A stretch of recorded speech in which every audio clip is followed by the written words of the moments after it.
بسم الله الرحمن الرحيم والصلاة والسلام على أشرف المرسلين. Salam alaikum, bonjour tout le monde. Aujourd'hui, on va voir ensemble un autre exercice avec solution, toujours في module théorie de signaux. Dans cet exercice, on vous demande de tracer les signaux suivants, sachant que U de t, c'est l'échelon unitaire. Le premier signal, x1 de t, qui est égal à A, échelon U de t. Donc, c'est un signal échelon d'amplitude égale à A. Deuxième signal, x2 de t, c'est un signal échelon unitaire d'amplitude égale à moins 1. x3 de t, c'est un signal échelon d'amplitude égale à 1, mais il est défini sur la partie négative du temps. x4 de t qui est égal à moins a, u de t moins 2. x5 de t qui est égal à a, u de moins t moins 2. x6 de t qui est égal à t, u de t. D'accord? Pardon. On passe la correction de cet exercice. Après, je vais proposer d'autres exercices, bien sûr, avec solution. On passe la correction de l'exercice. Donc, la question dans cet exercice, on vous demande de tracer les signaux suivants. On va commencer par x1 de t qui est égal à A, u de t. Donc, si on veut tracer notre signal x2 de t, est égal à 0 pour t négative, et là, pour un signal échelon d'amplitude égale à 1,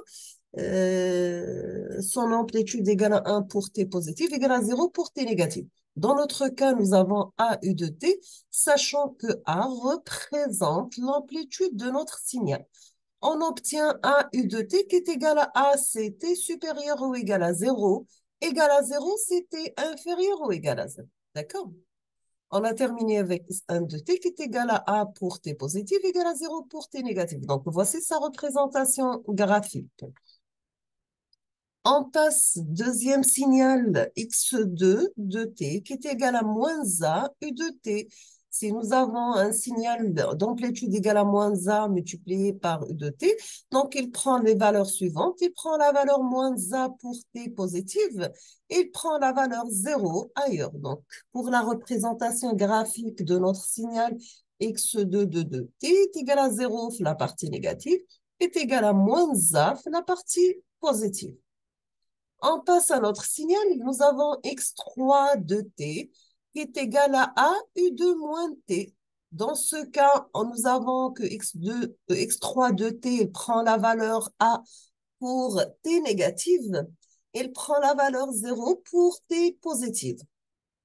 Dans ce cas, x3 de t, donc on a dit qu'il prend la valeur a, la partie négative. Il prend la valeur 0, la partie négative.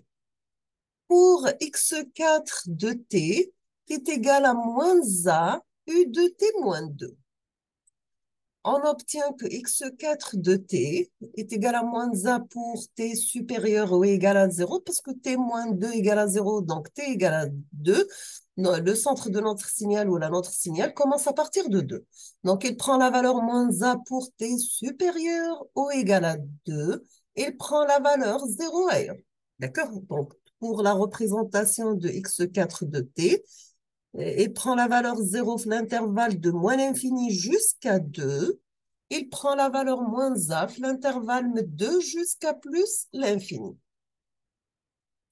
Pour x5 de t, qui est égal à a multiplié par un échelon de t moins 2, notre signal il prend la valeur a pour t inférieur à 2, 0 ailleurs. Si on veut tracer x5 de t, on va la représenter de cette forme. Donc, à partir de l'intervalle de moins l'infini jusqu'à 2, il prend la valeur a. L'intervalle de 2 jusqu'à plus l'infini, il prend la valeur 0.